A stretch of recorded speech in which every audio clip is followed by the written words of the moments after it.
Hello, welcome to the St. Luke Adult Education presentation on searching for a job during COVID-19. My name is Fran Arvan. I am a member of St. Luke, and I am also a certified career services provider, which basically means that I'm a career coach. I'm also a former recruiter. So in this presentation, you're going to learn about how COVID-19 has impacted various parts of the job search.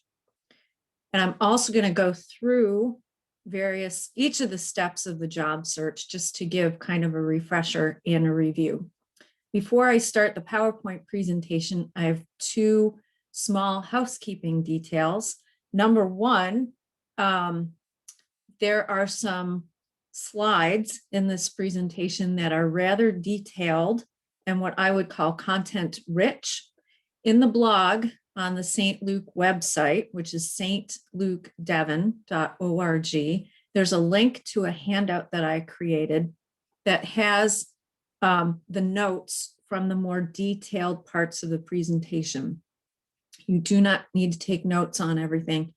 Obviously, you're watching this on Zoom, you can rewind, but there is a handout available. The second housekeeping note is that the very last slide of the PowerPoint contains my contact information, both my phone number, my cell, and my email. I am open to any and all questions. Some of this stuff gets a little complicated and detailed. Do not hesitate to reach out to me and ask me if you have questions or need extra help. I am more than willing to do that. And I'll let you know how to contact me at the end. So without further ado, let's go ahead and get this presentation started. Here we go. Waiting for the slideshow to come. There we go.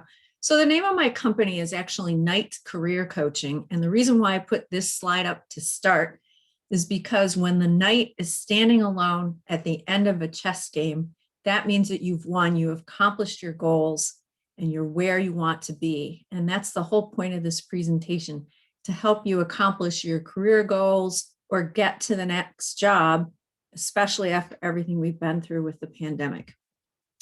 So there's three key areas that have been impacted by COVID-19.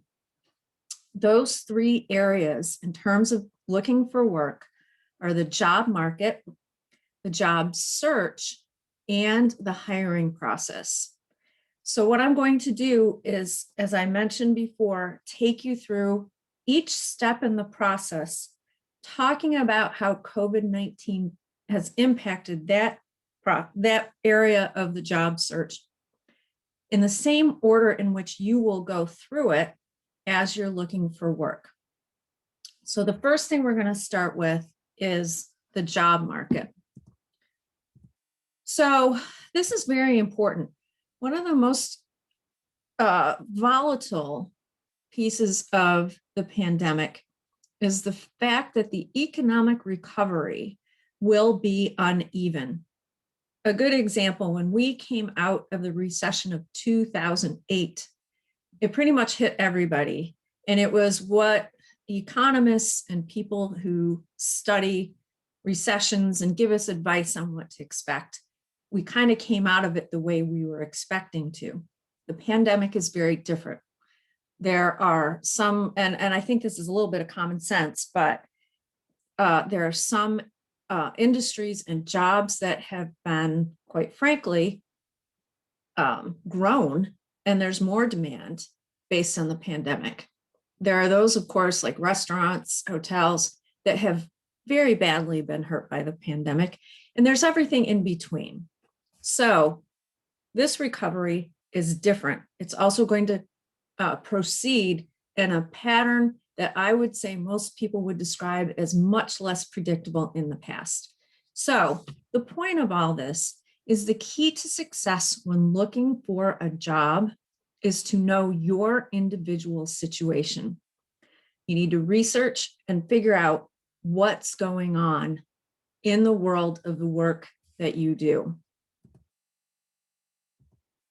So these are the specific questions that you want to answer They're a bit of common sense, but I think this is a very good tool to help guide the work that you do, especially because, as I pointed out, you don't want to make the mistake of assuming the way that things have happened in the past is the way things are going to happen as a result of the pandemic.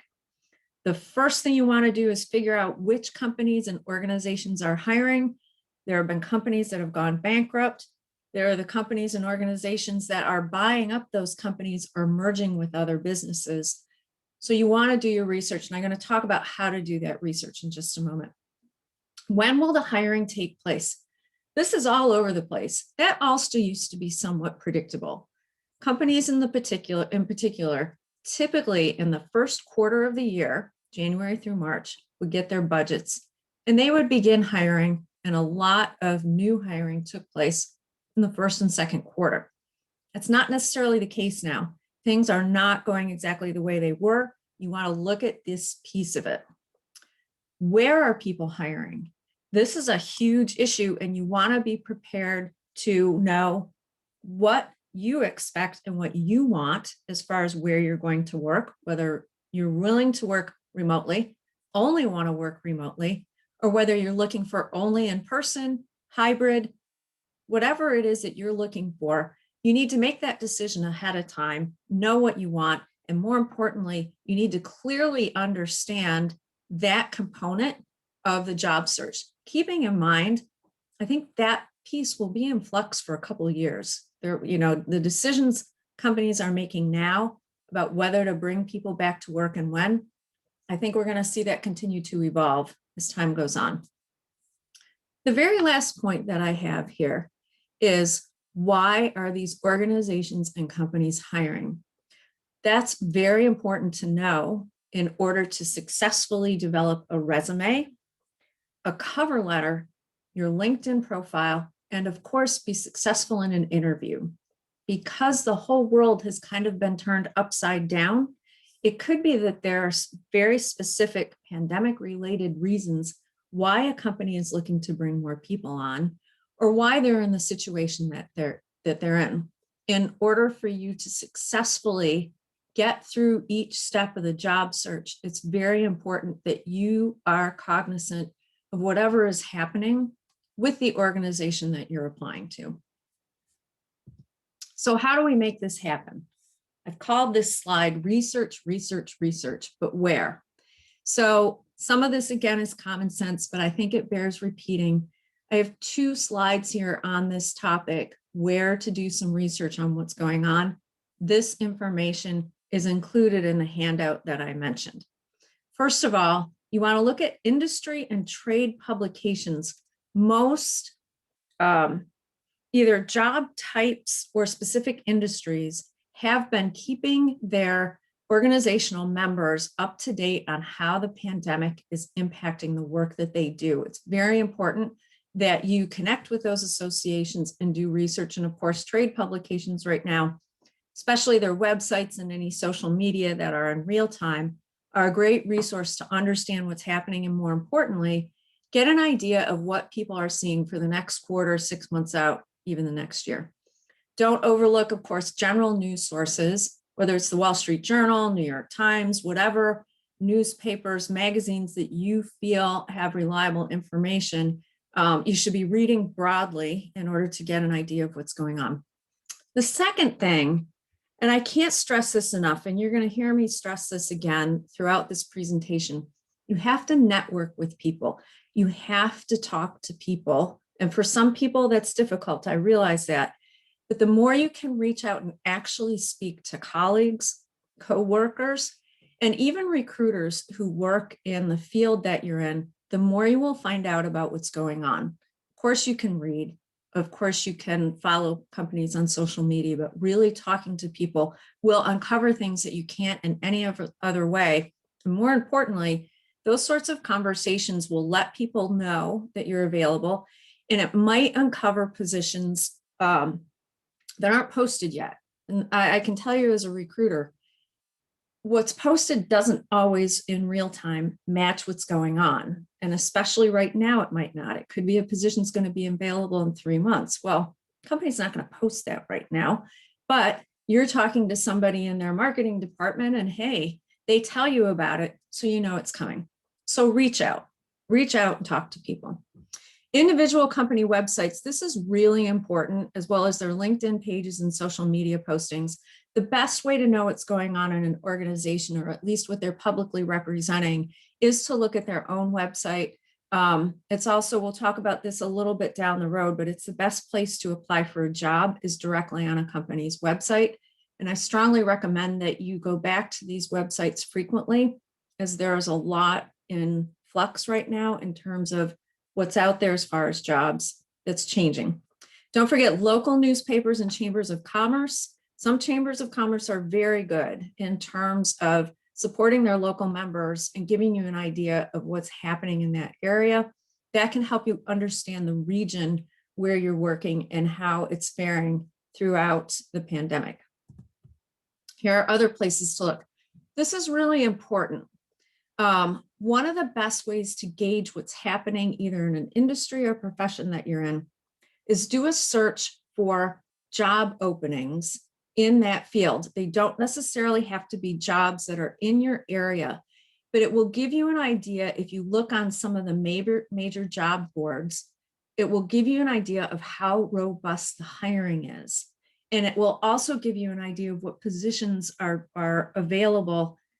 And it will just help you do that research. It's another piece of all of this.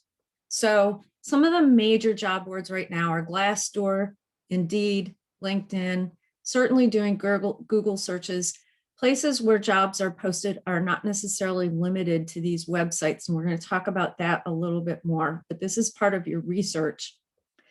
The next thing I recommend is checking in if the industry that you're in are doing any webinars in any of the trade associations or industry associations.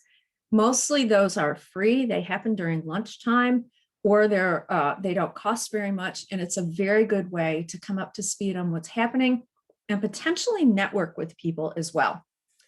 I also recommend free resources such as library databases, or even going to the library, speaking to the librarian, and find out what resources they might have access to that can help you figure out what's happening in the position that you're looking for. These are two other free resources that I strongly recommend, specifically in the state of for hiring and figuring out what you want to do and understanding what's happening in the larger labor market. Is this website created by the U.S. Department of Labor called ONET Online, which is ONET online.org. Like I say, these web links will be on the resource sheet. And then the state of Pennsylvania also has something called PA Career Link, .pa.gov. This is actually it's a state part of the U.S. Department of Labor. There's an awful lot that the federal government and state government does to help enable hiring. And these are two places to look for it. So you've done your research and you have an idea of what's going on. And some of these things that I'm talking about can go on concurrently, but you're starting to figure out who's hiring, where they're hiring, all the things we talked about. So now let's talk about how specifically COVID-19 has impacted the job search itself. Number one, expect more competition than you would normally have.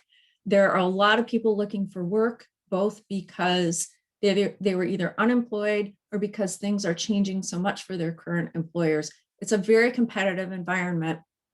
Viewing this presentation will give you an edge, but it's very important that you do everything to your best and leave no stone unturned because it is competitive. In general, hiring is going up right now. There are more positions available than there were even a few months ago. That's going to continue to be uneven, as we talked about, but now is a good time to look. Number two, and this is very, very important to understand, COVID-19's one of the main impacts that it's had on the job search is that the role of technology is greater than ever in the hiring process. Understanding, and this is a little intimidating, but I'm going to talk about this some more, and I'm more than willing to answer questions on this. Understanding the role of algorithms and artificial intelligence in the application process in particular is critical. And number 3, this is very important. All resume, cover letter, social media profiles should include and reflect your COVID-related skills, such as use of virtual meeting technology, like I'm on Zoom right now, and any job-specific impact. We've been in this thing for over a year. You need to reflect. It doesn't have to be a whole page on COVID, but you need to reflect how it has impacted your job and how you have successfully navigated it in all your marketing materials. Okay, so let's go through the job search steps. And I'm going to do this in order, again, as a refresher of how you actually find a job. Not every step in the process has been impacted by COVID-19, but I thought it would be a really good way just to kind of have an overview, and we'll spend more time on the areas where COVID-19 has had more impact. So the first thing you want to do is find a job that you're going to apply to. The second part of the job search step is, of course, applying. So you want to ahead of time prepare your resume. Nobody loves writing their resume, but you got to do it. Sooner you start, better off you are. Writing your cover letter, and we're going to talk about your LinkedIn profile. You will see that I talk about LinkedIn a fair amount. This is not any sort of endorsement of LinkedIn, but the reality is it is the largest social media website for professionals. If you are not on LinkedIn, you need to be. And I'm going to talk a little bit about what should be on your profile, whether you love social media or not. It's just a reality of looking for a job right now. You got to get it done, and I can help you with it. If you have concerns how to do it, I can help you with that. Okay, so here are the steps right now for actually finding a job to apply to. Now, it used to be, of course, depending on your age, you may not remember this, but we used to go, and every Sunday, the newspaper would come typically to your house, and it had a huge want ad section for that particular location. So we're here in Philadelphia, the Philadelphia Inquirer. The want ad section used to be really thick, like it was pages and pages of jobs. If you were looking for a job, all you did was go through that newspaper. Those days are gone. What has happened is that no one single source has replaced that newspaper. Companies don't know necessarily where to post their jobs. And when you're looking for a job, you don't know necessarily where to look to figure out where companies have posted them. So you got to do your digging. You got to do some research. Certain industries will be using certain websites more often, but we're going to go through a list of places here where you should be looking for jobs.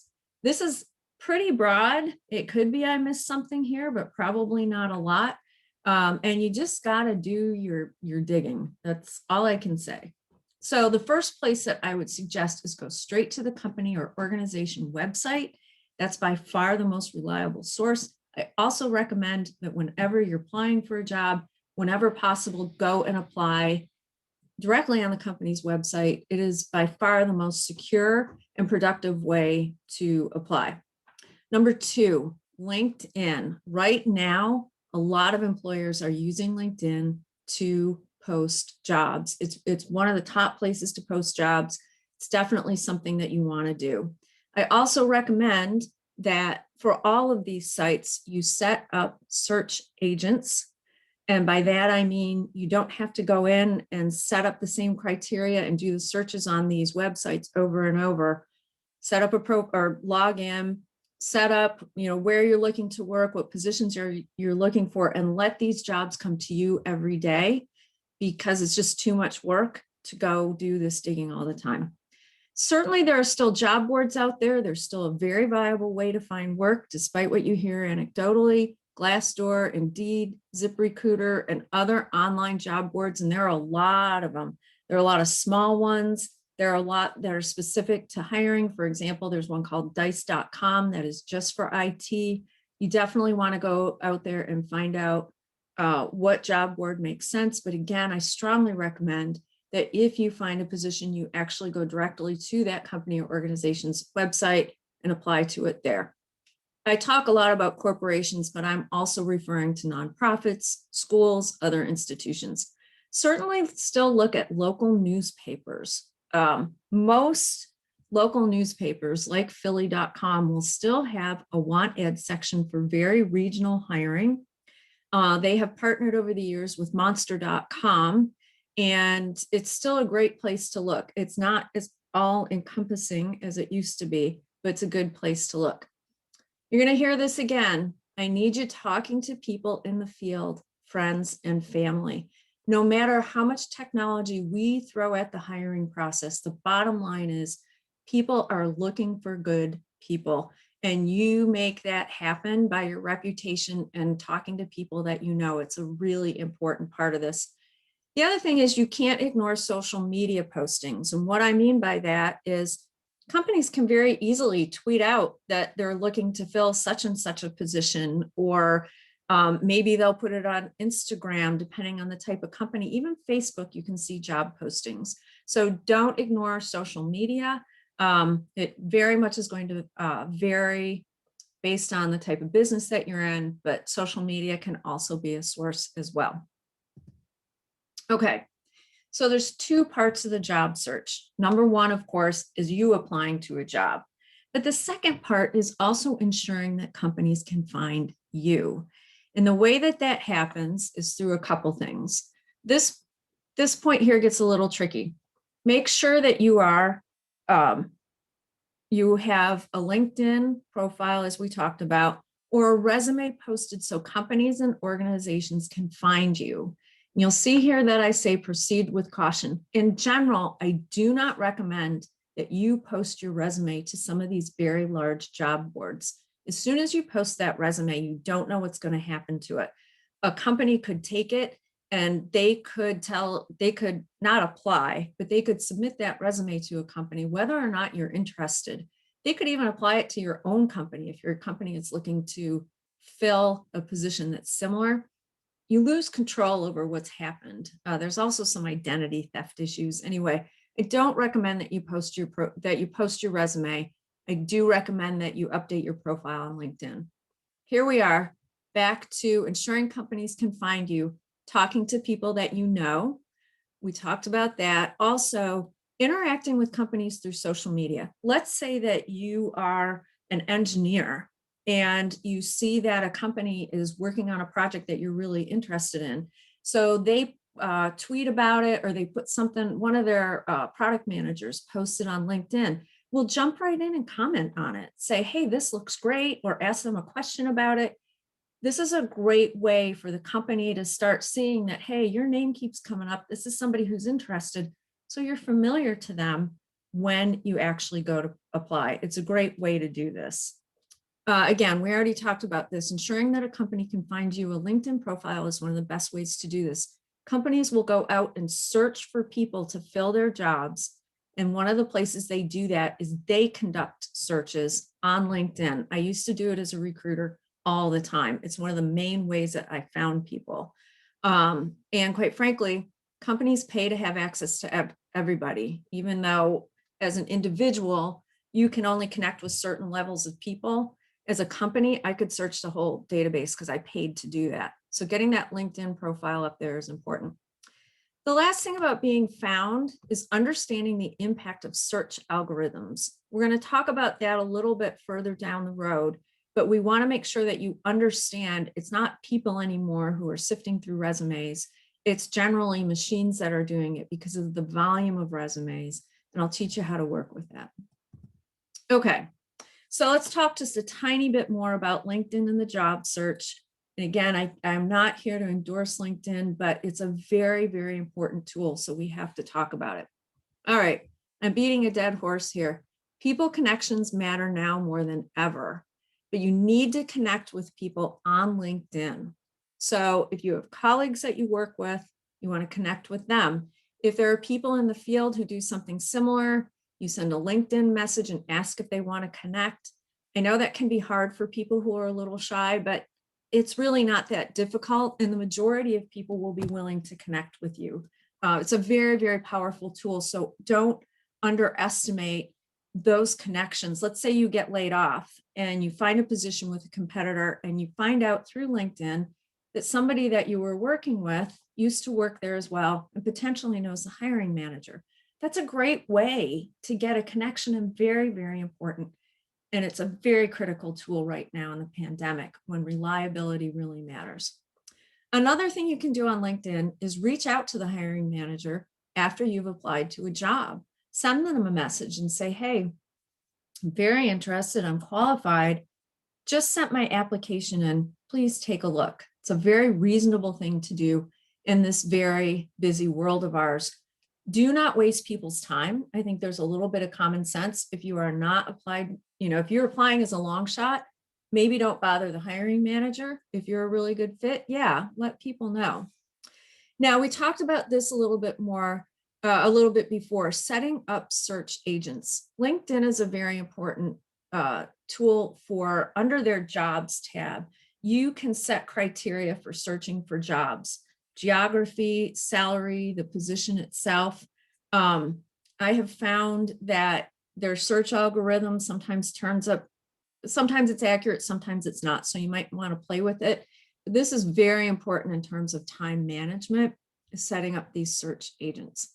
Here we're going to talk about this algorithm a little bit. Your profile content matters.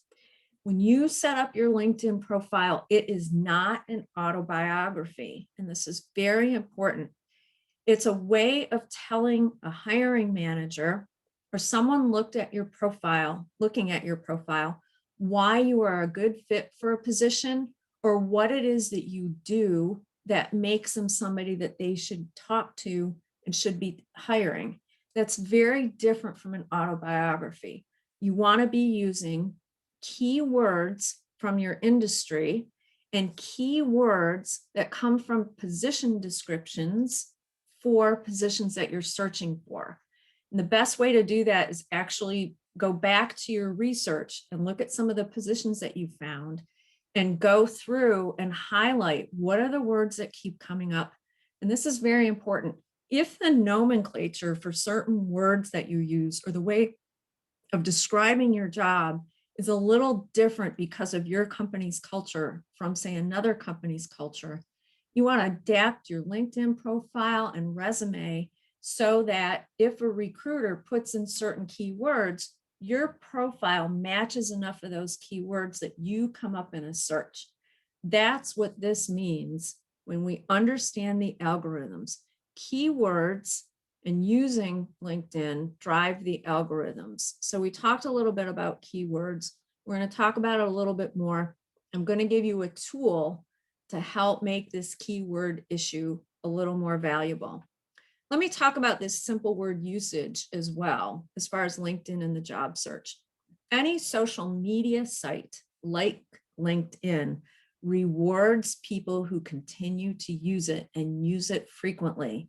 In other words, it rewards you for interacting it more often. Obviously, they're making money off of ad revenue. The more times you're interacting and other people are interacting, the better off it is for their advertisers. And that's why it's a free service. So, especially when you're looking for work, if a recruiter is looking for you or looking for someone with your background, if there's you and somebody with the same background, if they're using LinkedIn more than you are, they're going to show up first when that recruiter is searching. So use LinkedIn. Okay, so now we're on to the next part of the process. We've talked about finding that job. We've talked about being found so that people can then obviously contact you and say, we have this job, we'd like to talk to you. In order to apply, we still have to do the conventional things that we've always done. Write a resume, a cover letter. You're going to go through the interviewing process. You're going to have reference checked, and you're going to have onboarding. This, of course, is the normal hiring process that's a little more familiar to everybody. So what I'm going to do is I'm going to take us through every step of this. Again, some of it does not have much impact from COVID. I'm going to go over it very quickly. I'm very happy to work with anybody who wants to on this if you have additional questions. So here's the resume.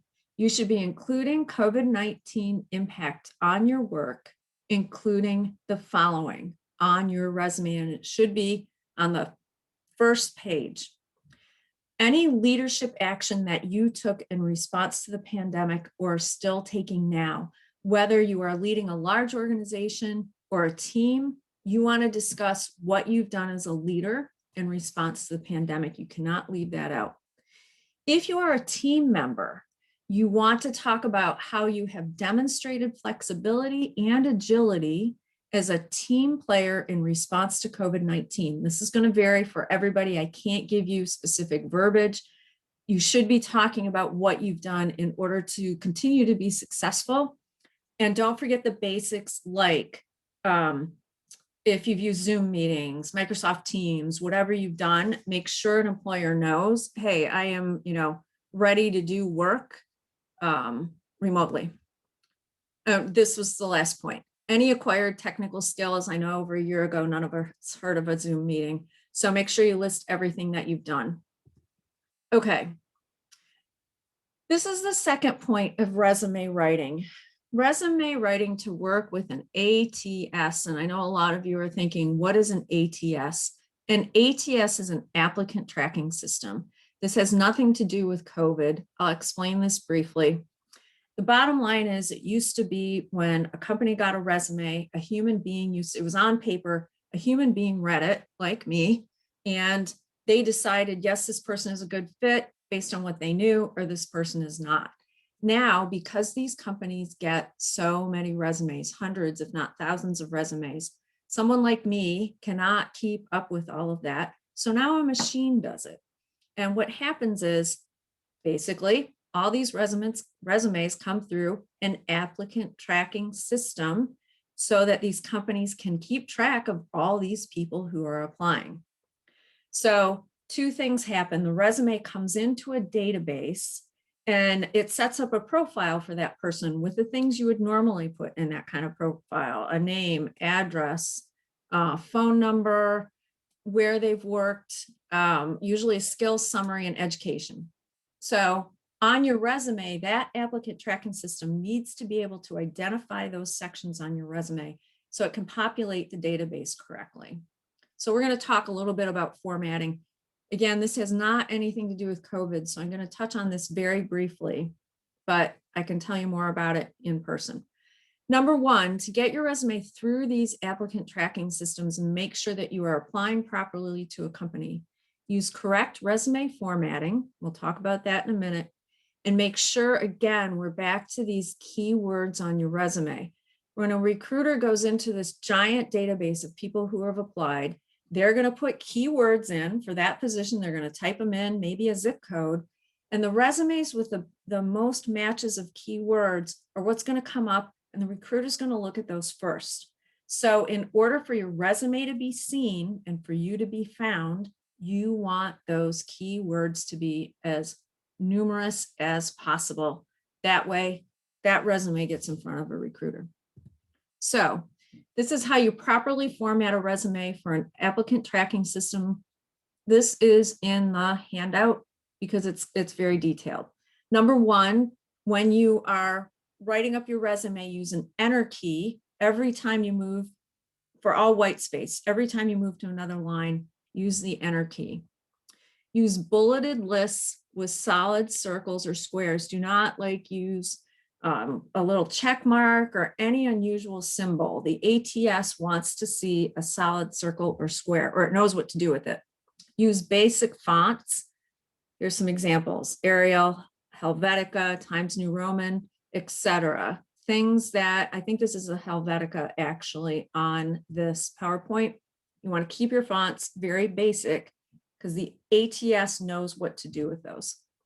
Use common headers. This is really important, such as skills, qualifications, experience or responsibilities, educations or certifications. An applicant tracking system knows what those mean and will populate the database for your profile at that company correctly. Unlike a human being, if it doesn't see words that it recognizes, it may not know what to do with your resume, and your profile might not be set up properly. Use reverse chronological format for your experience. That just means you're going to do your most recent experience first, what you've been doing for the last 5 years, and then the company before that, and then the company before that, working backwards. That's what all recruiters and hiring managers want to see, regardless of what's out there anecdotally. That's all we want to see. Follow the instructions. This is really important for when you upload your resume. They're going to be requesting typically either a docx, a Microsoft format, or a PDF. If they're asking for a PDF, make sure you send them a PDF. Here's some formatting to avoid when applying through an applicant tracking system. Do not use any colored fonts, photos, or other graphics. This is very trendy right now, and I'm here to tell you it does not work well. It might mean your resume not get read or viewed. So I would not mess with this. The only exception is if you are an artist or a graphic designer or in a very artistic field, that's something you want to research and see what people are doing. But if you're applying for the graphics department at a very large company, you want to have a portfolio to show them later. Your resume still needs to go through this ATS. Avoid formatting that includes tables, columns, and charts. This applicant tracking system will not know what to do with tables, columns, and charts. Regardless of what you're seeing out there, you got to avoid it. Avoid fonts that are not easy to read or are highly embellished. The ATS may not be able to read them. Also, avoid headers, footers, and page numbers. That's another thing. You know, at the top of a resume, the ATS is looking for your name and your zip code and all that. So if the first thing it reads is like, well, the first page wouldn't have one, but on the second page, if it sees the number 2, before it gets to additional experience, it might put that into your experience section. It just doesn't know what to do with certain things like this. So I would avoid them. So, and functional resumes. A functional resume is a resume that's written where you describe what you've done over the years first, kind of in bullets, and then you list the companies where you've done these different things, but you don't necessarily, you list it in order by skill, but not necessarily in chronological order. Hiring managers can't stand those. They can't sort through what you've done recently. They need these resumes to be very standard and understandable. I would skip a functional resume. Okay, so that will help you get through the applicant tracking system. We talked a little bit about algorithms, and I'll just review this quickly. But the bottom line is you're going to match as many keywords, keywords as possible from the position description on your resume. The more keywords that match, the more likely it is the resume will be at the top of the list of resumes the recruiter reviews. It drives all these search functions. Oh, sorry. The keyword match also drives the search algorithm in LinkedIn. We talked about that as well. So keywords matter. So here's the good news. You're saying, wow, this seems like an awful lot to sort out. So this is a tool. This is an example. This is something called jobscan.com. Again, this is not necessarily an endorsement, but this is a highly regarded website in this area. What you can do with JobScan is upload your resume and upload the position description. It will compare the two and give you a score on how well you've matched the keywords. Not kidding. It scores it for you and it shows you room for improvement. It's a great tool. It will also score your resume for getting through an ATS. It's typically, there's one free resume you can get scored for an ATS. I believe that there is a fee associated with JobScan. However, I think it's a good use of your time and money. So this is a screenshot from their website. I suggest you give it a look. Okay, that's enough on resumes. Let's get to some simpler stuff. The rest of this is a little bit more straightforward. Here's the cover letter. Here are the points that you should be, things you should be doing because of COVID-19. Make sure in this cover letter that you give a brief mention of any work adaptations due to COVID-19. It can just be one line, maybe 2, but it should be in the cover letter to show that you are current and know what you're doing. Number two, be very clear if you are interested in working remotely, or especially if you do not live in the same geographical area as the company. Companies don't know what to do with all this remote work stuff. They're still sorting it out. They're still figuring out what works and what doesn't. You need to be very clear about what you're looking for. Your cover letter should also be very concise. Remember, it's not an autobiography. There should be 2 or 3 sentences that are highly focused on your main qualifications. In other words, why are you a good fit for the position, and why should they give you a call? That's very different from an autobiography. You want to state in very clear terms what you bring to the position. The role of the cover letter is to get a resume, a recruiter or a hiring manager to then look at your resume and make the decision to call you for an interview. Okay, the LinkedIn profile. We talked a little bit about using LinkedIn for the search, and we talked a little bit about the fact that you should be on LinkedIn. Here are some things you should be doing to update your profile. Some of this is not COVID related. It's just what you should be doing for a successful job search. Update each section in your LinkedIn profile to sync with your resume. If you have not been looking for work in 5 or 10 years, your LinkedIn profile could be 5 or 10 years behind. That's okay. You probably didn't need it at the time. You don't want somebody to hear about you or have your resume in front of them and they go to your LinkedIn profile and it's old news and they don't match. Nobody's going to take the time to sort out, well, what's the real story here? You want them to go to that LinkedIn profile and you're telling one consistent story. We don't need to talk about keywords anymore. We want to make them match. Interact with LinkedIn frequently. We talked about this. This is very important. Algorithms reward user involvement. Take time to connect with people. I'm back to that again. Photo is very important. It should be current and it should be professional. It should be something you cannot take a picture from your last trip to the beach with your family and crop it and put it on LinkedIn. That is not professional enough. It can be a headshot that somebody took maybe outside, but you want to be dressed appropriately. The photo is very important and it should be professional. If you are unemployed and you are looking for work, there is a new function on LinkedIn where you can add a little banner that goes around the photo. It's a looking for work banner. That's another thing too that the algorithm will pick up. So if you are unemployed, you're going to use that. Obviously, if you're not unemployed and you're looking for work and your company doesn't know, needless to say, you're not going to use that.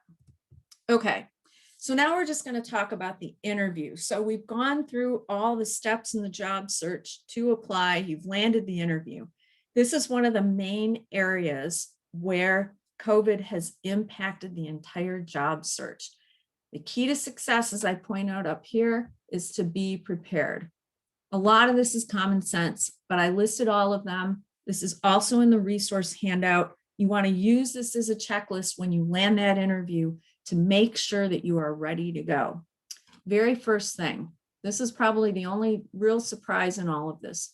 Expect all your interviews to be virtual, and it's very possible that the first interviews will be pre-recorded and you will not actually ever speak to a real live human being. What happens is if you are selected for initial screening, some places may still call you like they used to. You might actually talk to a human being, but a lot of places are setting up pre-recorded interviews. And what that means is you'll get a link and you'll click on that link and you'll have a series of questions where you click on the questions and you record your answer, very much like I'm talking to Zoom right now. Now, there's good and bad things with this. The good news is you can re-record your answers. I don't know anybody who's ever gone into an interview and had a do-over when they answered a question. I think that's awesome. The other good thing about it is most people actually do these interviews after work at night and on weekends. And so you don't have to try it, fit it in the day. So you're a little more relaxed. You can take your time basically. The bad part of it is you're not actually interacting with a human being. You are staring at a camera. It's not something we're all used to. So just be prepared, that could happen. Here's the second thing you want to prepare with. I call it got bandwidth. Make sure whether you have a pre-recorded or an in-person Zoom interview that you have functioning bandwidth wherever you're interviewing. I had a great example. My son was interviewing with a company up in Boston University, or up in Boston, and his roommates are all in class at Boston University, and his Wi-Fi kept cutting out because they were all streaming. They were all in class at the same time, and he had really serious issues with the interview. He ultimately had to leave and go to another building. And anyway, work on bandwidth if it's an issue for you, okay? This is really important. This is kind of common sense, but you want to dress as you would for a real interview. Just because you're working from home and more casual doesn't necessarily mean you want to show up and interview dressed more casually. So you want to use a great deal of common sense. Every industry, every position is a little bit different. If you're in IT, you're probably dressed a little bit more comfortably.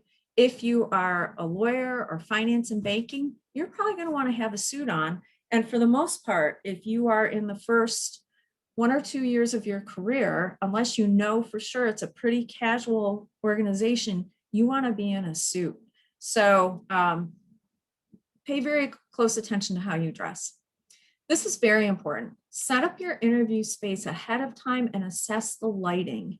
You want to make sure, for example, like where I'm sitting right now, the sun is actually going down behind me, but I know for sure I have enough lighting in this room that I am not in the dark. Some rooms you may have in your house might be fluorescent lighting, and you might want to get one of those little Zoom ring lights to help give you lighting from in front. So you're in your best light, but set this up ahead of time. Make sure you have a door you can close if you have kids at home, kind of common sense. This is really important. Download and practice any virtual interview software. I am very familiar with Zoom. I've used a little bit of Microsoft Teams and a little bit of Skype. You get me outside of that, and I really don't know the functionality. So make sure that you are aware and have practiced the interview software well before the interview actually takes place. This is important. Laptops and other devices should be plugged in if at all possible. The best thing in the world is an interview that goes on for a while, because that means that you're doing really well and they're interested in you. Nothing could be worse than having your laptop die in the middle of an interview that's going well. So that to the best of your ability, have it plugged in. At a minimum, have your battery charged. And last but not least, this also is common sense, but you want to be in the Zoom or whatever software in that waiting room at least 10 minutes before the interview starts, just like you would show up for a regular interview. Like I say, this particular checklist is on the resource list, so I highly recommend you refer to it. Okay. This has also been affected by COVID-19. Let's say that you do make it through the interview process. The company is very interested in you. Companies are now doing more online personality assessment and skills testing than they've ever done before. I don't see this going away. So here's a little bit of advice with both of those.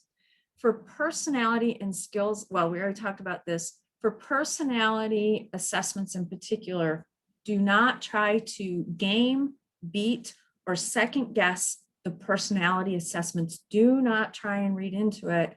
Oh, what answer are they looking for? Like, how should I manipulate this so that I can give them the answer that they think they want? Do not do that. These tests are not designed to handle that. Just be yourself. That's all you can do with it, is be yourself. Skills testing is a different animal. If you are in any field, whether it's IT, accounting, finance, anything where you could potentially be assessed on your skills, you want to be asking ahead of time before the interview, is it possible there will be a skills test, and what type of things will you be tested on? I think it's only fair that a company gives you some idea of what they're going to be testing on. Some companies don't do that. I think that really puts people at a disadvantage. We are all very busy. Just because you didn't have an opportunity to perhaps study up on a specific area doesn't mean you are necessarily not a candidate. So I think it's important to advocate for yourself and ask about skills tests ahead of time. Okay, references. References have not really been impacted by COVID-19, but here are the basics if you haven't looked for a job in a while, okay? And background checks. Most companies expect 3 references total. Some vary a little, but in general, what they're looking for are ideally 2 former supervisors and a coworker. That can get tricky if you've been at the same company for a long time and they don't know you're leaving. This can be a very challenging thing to do.